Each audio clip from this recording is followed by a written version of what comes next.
Hello students, today I bring for you a new chapter that is respiration in plants. In this chapter, we are going to cover important topics like glycolysis, fermentation, aerobic respiration, the respiratory balance sheet, amphibolic pathway, and respiratory quiescent. So, let's start this chapter. First of all, oxidation of food material, that is breaking of carbon bond of complex molecules within the cell to release energy for ATP synthesis, is called cellular respiration. We all familiar with this term? This energy is used for absorption, transport, movement, reproduction and breathing, etc. Glucose plus 6O2 gives rise to 6CO2 plus 6H2O plus ATP energy. Ultimate source of food that is respired is photosynthesis. Obviously, plants prepare their food materials so through the process photosynthesis. So this is the ultimate source of food. Now, compounds that are oxidized during respiration are called respiratory substrates. Compounds that are oxidized during respiration are called respiratory substrates. Okay, example carbohydrates, which is mostly commonly used, proteins, fats, and organic acids. Next is the energy released is not used directly but is used to synthesize ATP. When energy is needed, ATP is broken down, hence ATP acts as energy currency of the cell. Okay? ATP acts as energy currency of the cell. And there also another term is there in your NCERT, that is called carbon skeleton. So what is a carbon skeleton? Now a carbon skeleton is the pattern of carbon atoms bonded together in an organic molecule. Carbon skeletons are the backbones of organic compounds and are made up of chains of carbon atoms. They can be straight chains, branched or ring structure. Now, for respiration, plant get oxygen and gives out CO2. Simple, we all know. In plants, gases exchange occurs via stomata and lenticels. What are lenticels? Stomata you all familiar with. Lenticels are like this diagram. See this diagram? These are the lenticels. Okay.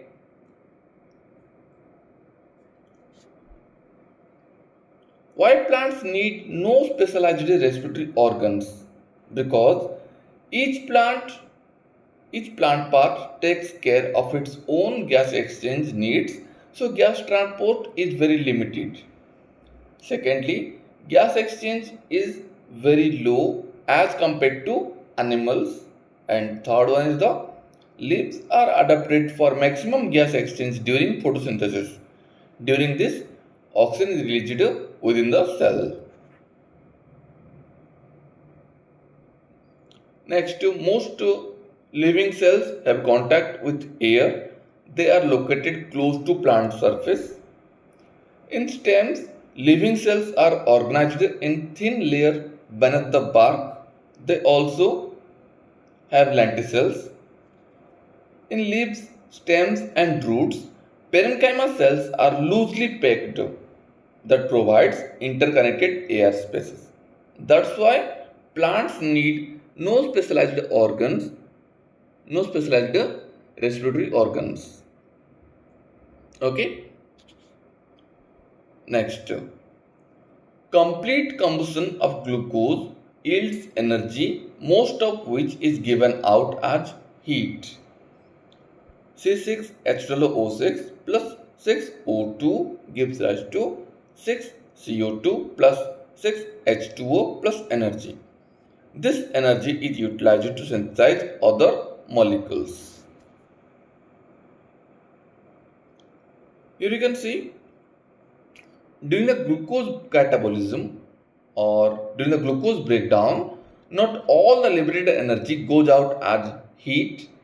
Glucose is oxidized into several small steps. It enables some steps to couple release energy to ATP synthesis. During respiration, oxygen is utilized and CO2, water, and energy are released. Certain organisms are adapted to anaerobic conditions. Some are facultative anaerobes, others are obligate anaerobes. So, what are facultative anaerobes? Now, facultative anaerobic organisms is an organism that makes ATP by aerobic respiration if oxygen is present, but is capable of switching to fermentation if oxygen is absent. Some examples are Staphylococcus, E. coli, etc. These are called facultative anaerobes. Okay, anaerobe organisms. What are obligate anaerobes? Now, obligate anaerobes are organisms which can only live in environments which lack oxygen. Unlike the majority of organisms in the world, these organisms are poisoned by oxygen. Obligate anaerobes are typically bacteria like Clostridium acetobutylicum. Okay, so remember facultative anaerobes and obligate anaerobes. Now let's start glycolysis or EMP pathway. Glycolysis, in your NCERT it is written. Now it is originated from the Greek words glykos for sugar and lysis for splitting. So here the definition: it is a partial oxidation or breakdown of glucose to two molecules of pyruvic acid in the absence of oxygen. It occurs in cytoplasm of all living organisms. So glucose breakdown, partially breakdown, not fully breakdown. Okay, glucose partially breakdown into two molecules of pyruvic acids or pyruvate in the absence of oxygen. Okay. Next is why it is called EMP pathway, because its scheme was given by Gustav Emden, Otto Meyerhoff and J. Parnas. So it is also known as EMP pathway. In anaerobes, it is the only process in respiration. Okay. Here it is also written, you can see the diagram. Glucose becomes pyruvate, then it divided into two parts. Where no oxygen is present, then fermentation occurs and ethanol or lactate will be formed. If oxygen is present, then aerobic cellular respiration occurs inside mitochondria and the citric acid cycle occur. Okay, so pyruvate is a fork in the metabolic road. The term given to pyruvate. What is a pyruvate? It is a fork in the metabolic road. Now, in plants, glucose is derived from sucrose, because sucrose is the end product of photosynthesis, or from storage carbohydrates. Sucrose is converted into glucose and fructose by an enzyme invertase. These two monosaccharides readily entered glycolytic pathway. So remember, sucrose converted into glucose or fructose in the presence of enzyme invertase. Okay. Then the entry to the glycolysis. Here glucose and fructose are phosphorylated to form glucose 6-phosphate. Glucose and fructose are phosphorylated to form glucose 6-phosphate by the enzyme hexokinase. Remember the enzyme name. Okay. It is then isomerized to produce fructose 6-phosphate. Subsequent steps of metabolism of glucose and fructose are same. Now the entry to the glycolysis. And as you can see, it includes 10 steps under the control of different enzymes. ATP is utilized at 2 steps in the conversion of glucose into glucose 6-phosphate and in the conversion of fructose 6-phosphate to fructose 1,6 diphosphate. Okay, or bisphosphate you can say. These two areas are there where ATP is utilized, because for gaining energy, for gaining ATP, we also use some ATP. Okay, that's why in these 2 points ATP is utilized. As you can see the steps, glucose, the first step glucose 6-phosphate where ATP is utilized. Then fructose 6-phosphate, it is the second step. Then fructose 1,6 bisphosphate, it is the third step. Now, fructose 1,6 diphosphate or fructose 1,6 bisphosphate is split into dihydroxyacetone phosphate, DHAP. Dihydroxyacetone phosphate, which is a 3-carbon compound, and phosphoglyceraldehyde, PGAL. It is also a 3-carbon compound. So fructose 1,6 bisphosphate, which is a 6-carbon compound, divides into 2 parts or split into 2 parts, PGAL and DHAP. Okay. Now PGAL is oxidized and with this inorganic phosphate gets converted into 1,3-bisphosphoglycerate, BPGA. So PGAL oxidized and then it converted into 1,3-bisphosphoglycerate. During this, 2 redox equivalent or 2 hydrogen atoms are removed from PGAL and transferred to NAD plus, forming NADH and H plus. So here 2 hydrogen atoms are removed from the PGAL and transferred to NAD plus, forming NADH plus H plus. Okay. BPGA becomes 3-phosphoglyceric acid, yielding energy. This energy is trapped by the formation of ATP. So as you can see, BPGA converted into PGA, phosphoglyceric acid, where ATP is used. ATP is formed. Next, step 8 says ATP is also formed when phosphoryl pyruvate converts to pyruvic acid. So again, you can see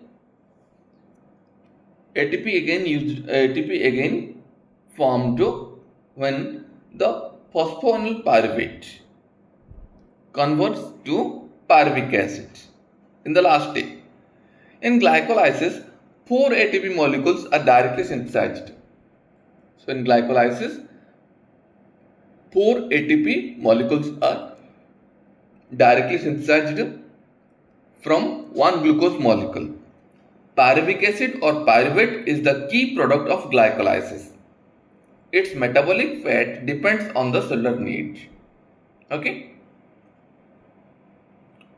Here is the steps of glycolysis. You can see glucose 6-carbon compound converted into glucose 6-phosphate, where we have to add or utilize ATP. Okay. Then it converted into fructose 6-phosphate. Again it is a 6-carbon compound. Then it converted into fructose 1,6 bisphosphate.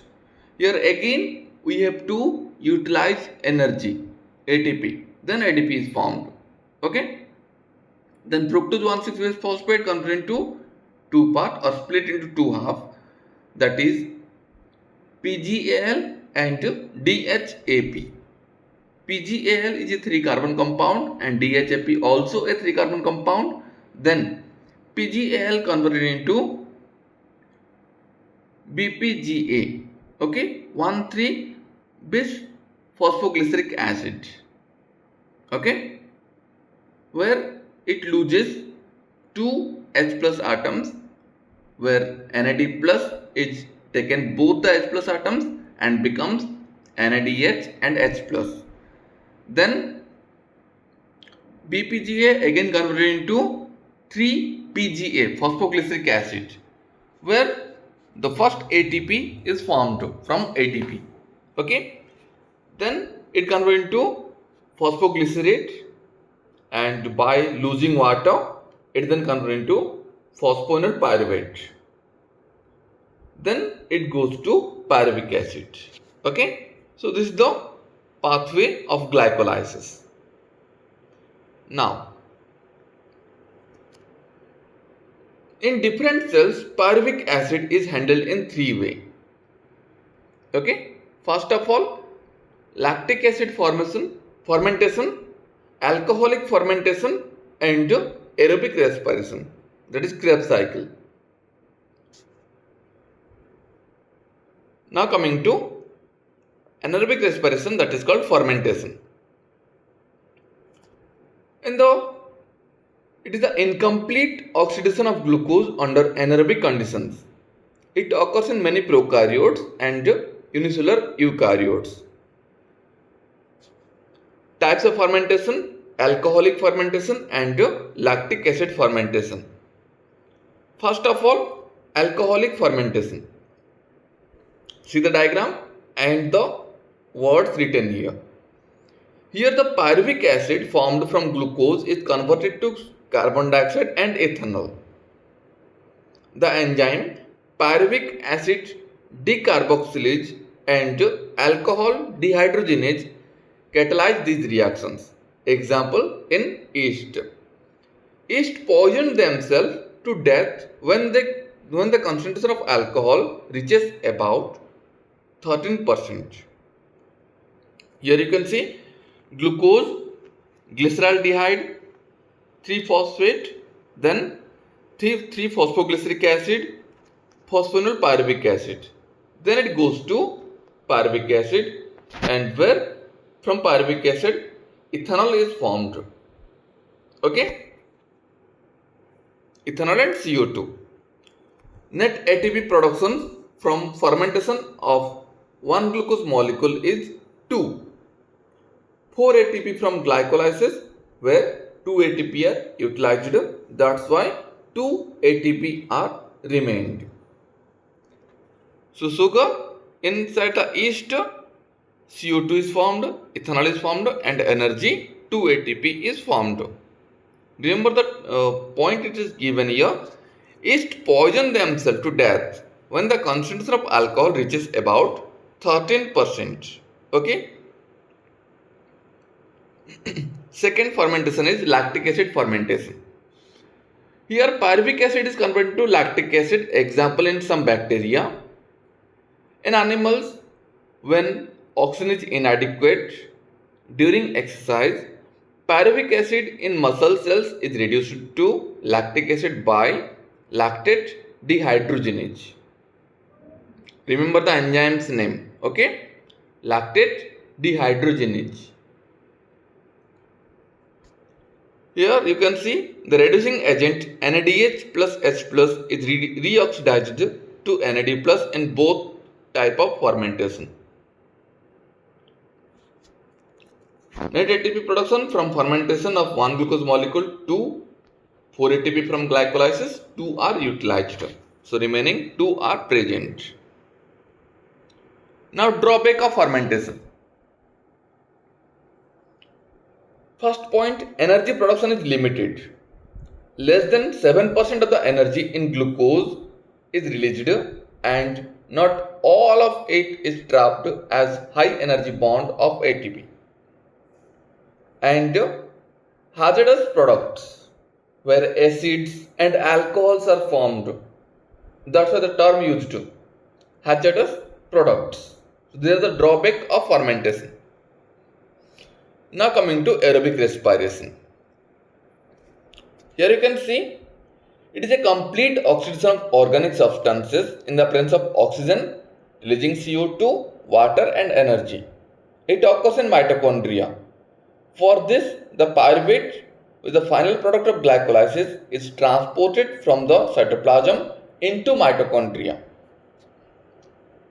You can see in glycolysis 2 ATP are formed, then it goes to mitochondria, Krebs cycle occur where CO2 produced, and in electron transport system remaining 36 ATP energy is produced where the oxygen is utilized and H2O also comes out.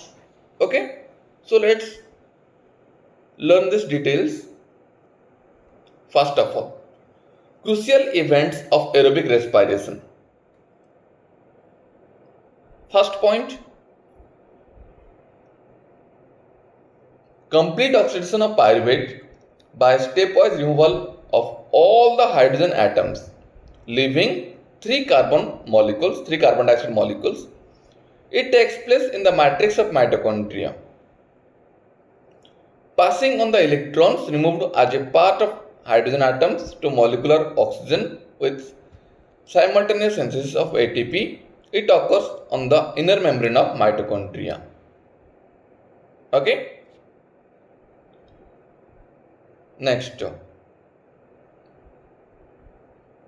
pyruvate or pyruvic acid enters mitochondrial matrix and undergoes oxidative decarboxylation in the presence of pyruvic dehydrogenase. Oxidative decarboxylation. Okay, it requires coenzyme such as NAD plus and coenzyme A. During this process, 2 NADH molecules are produced from 2 molecules of pyruvic acid. Okay. The acetyl coenzyme A then enters tricarboxylic acid or TCA cycle.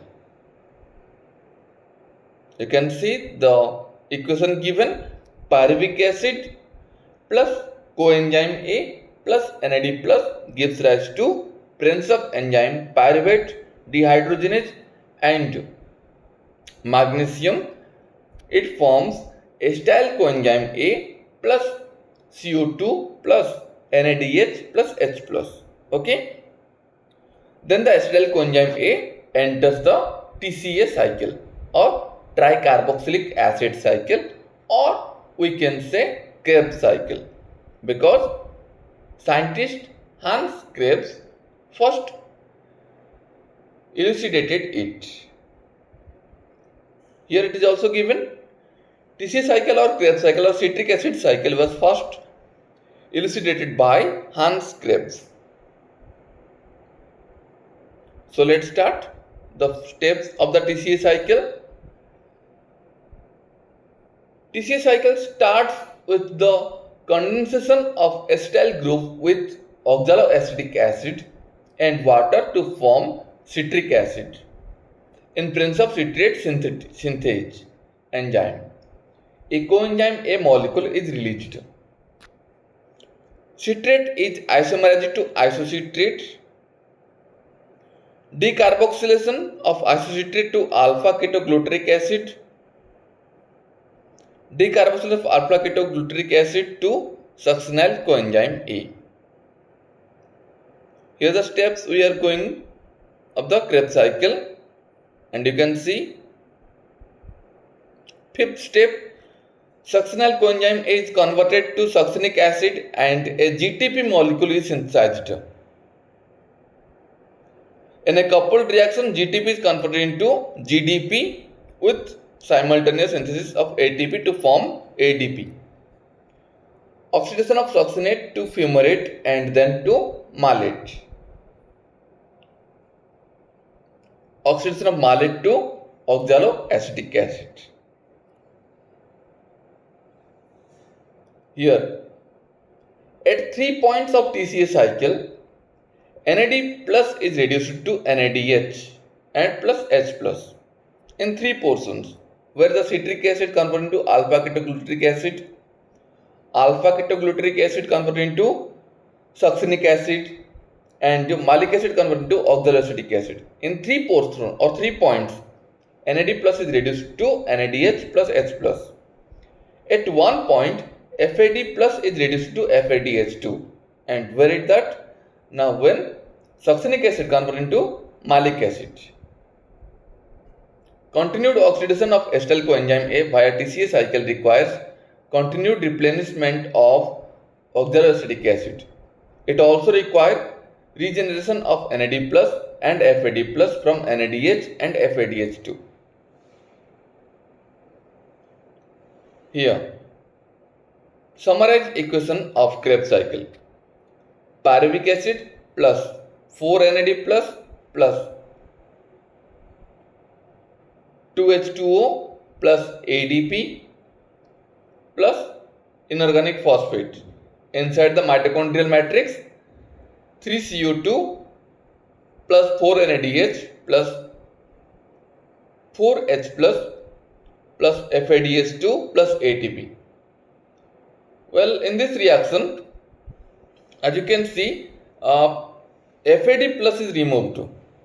Okay, by mistakenly it is removed. So in your NCERT, there is a complete summarized equation of the Krebs cycle and where the FAD plus is included. Thus a glucose is broken down to give 6 CO2, 8 NADH plus H plus 2 FADH2 plus 2 ATP. Here are the Krebs cycle in details. See this pyruvate convert into acetyl coenzyme A, presence of enzyme pyruvate dehydrogenase. Then acetyl coenzyme A enters the citric acid cycle, then becomes citrate, cis-aconitate, presence of enzyme aconitase, diisocitrate, alpha-ketoglutarate, then succinyl coenzyme A, succinate, fumarate, malate, oxalate, and then it again becomes citrate. Okay, this is the Krebs cycle in details. Now coming to electron transport system ETS and oxidative phosphorylation. Electron transport system is the metabolic pathway present in the inner mitochondrial membrane through which electron passes from one carrier to another. This is to release and utilize energy stored in NADH plus H plus and FADH2 formed during TCA cycle by oxidation. The electrons are passed on to oxygen to form H2O. Electrons from NADH are oxidized by an NADH dehydrogenase in the complex 1.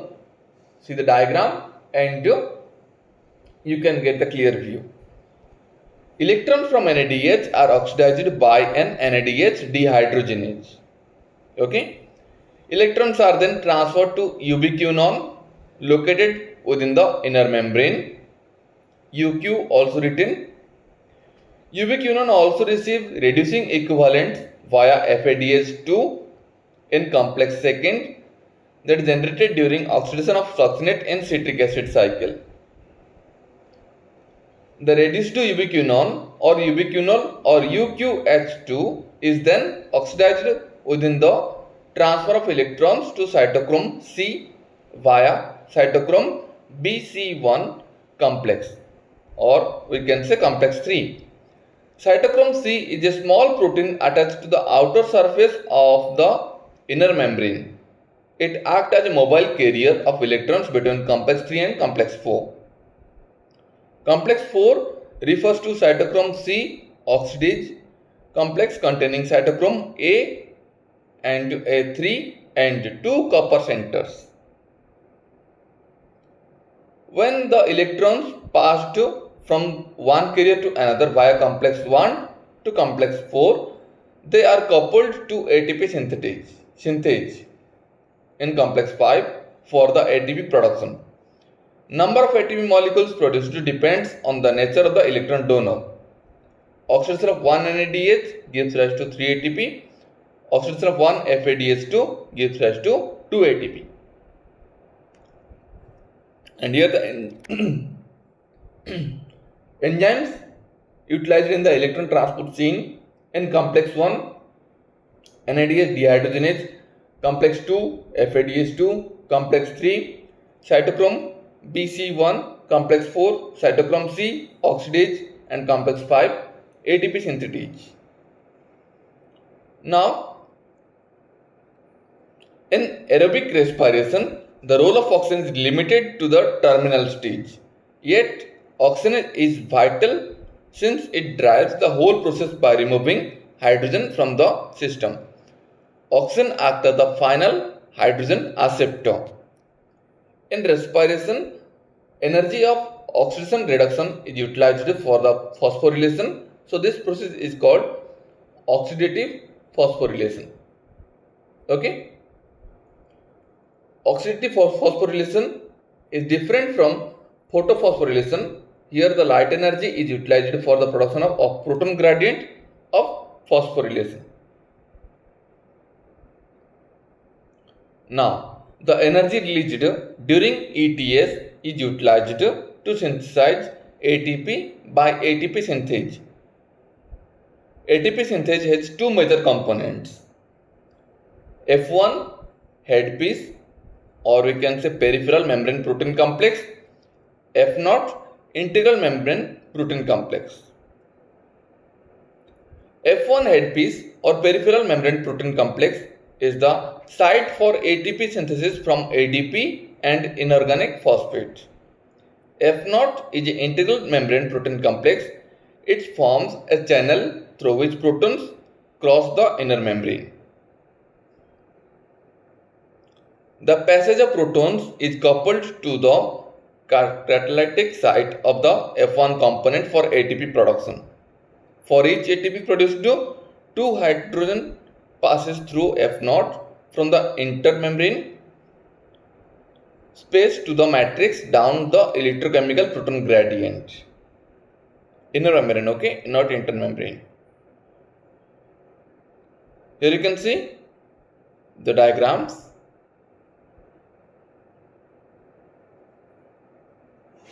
Now, the respiratory balance sheet. Net gain of ATP from each glucose molecule is calculated based on the following assumptions. First of all, from glycolysis, glucose converts to pyruvate, 2 ATP energy produced. Then it goes to mitochondria, where acetyl coenzyme A produced. Then it goes to Krebs cycle, where 2 ATP energy produced, and in electron transport chain 32 ATP energy is produced. So wholly a total of 36 ATP energy is there. Here all steps in glycolysis, TCA cycle and ATS occurs sequentially and orderly. The NADH synthesized in glycolysis is transferred into mitochondria and undergoes oxidative phosphorylation. Intermediate in the pathway are not used to synthesize other compounds. Only glucose is being respired. Other alternative substrates are not entered in the pathway at any stages. Such assumptions are not valid because all pathways work simultaneously and do not take place one after another. Substrates enter the pathway and are withdrawn from it as and when necessary.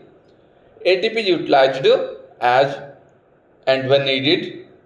Enzymatic rates are controlled by multiple means. Such calculations are used to appreciate the efficiency of the living system in extraction and storing energy. So in glycolysis you can see 2 ATP directly, 2 molecules of NADH gives rise to 6 ATP. From oxidative decarboxylation, 2 NADH gives to 6 ATP. From TCA cycle, 6 NADH is produced, brings 18 ATP. 2 FAD is produced, 4 ATP. 2 GTP are produced, 2 ATP. So total of 38 ATP are produced. 2 ATP molecules are spent for transporting 2 NADH molecules formed during glycolysis to the mitochondria. Hence the net gain ATP is 36 ATP molecules. Okay. Now, the comparison between fermentation and aerobic respiration. Fermentation is a partial breakdown of glucose where the aerobic respiration is the complete breakdown of glucose to carbon dioxide and water.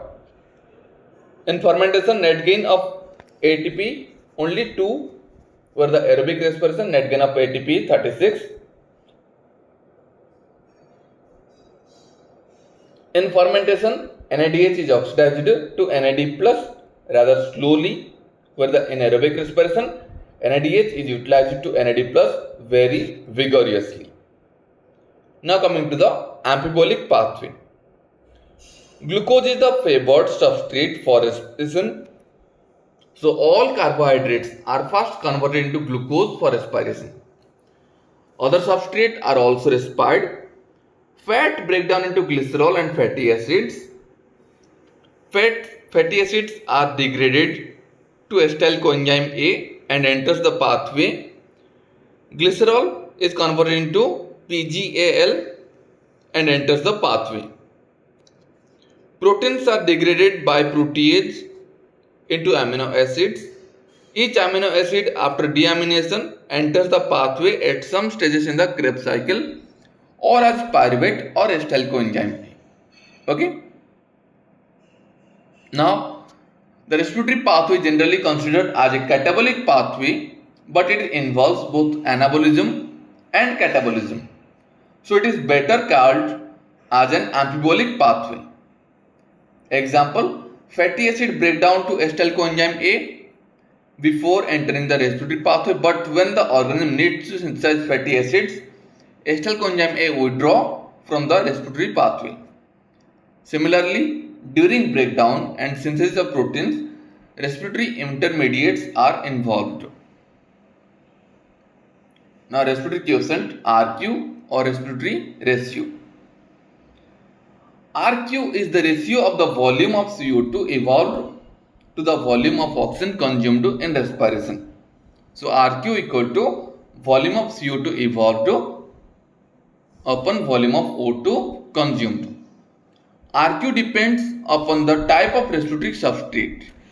RQ of carbohydrate equal to 1 because equal amount of CO2 and oxygen are evolved and consumed respectively.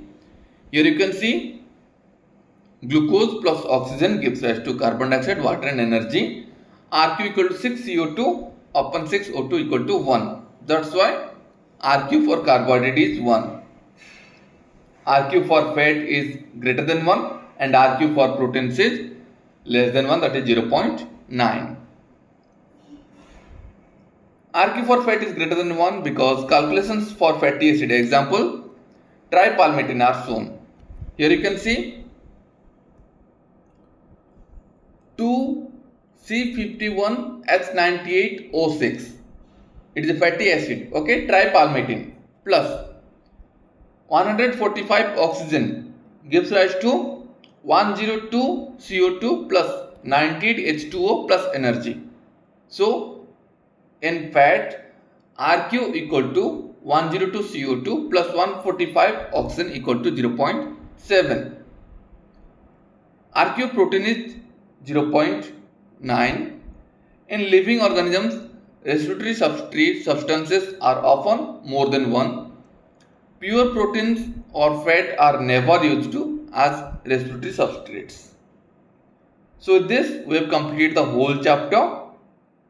And here, thank you for watching this video. And if you find this video helpful, then give a like. Don't forget to comment. And new viewers, do subscribe my channel for more and more videos. Lots of love from me. Okay, thank you. Jai Jagannath.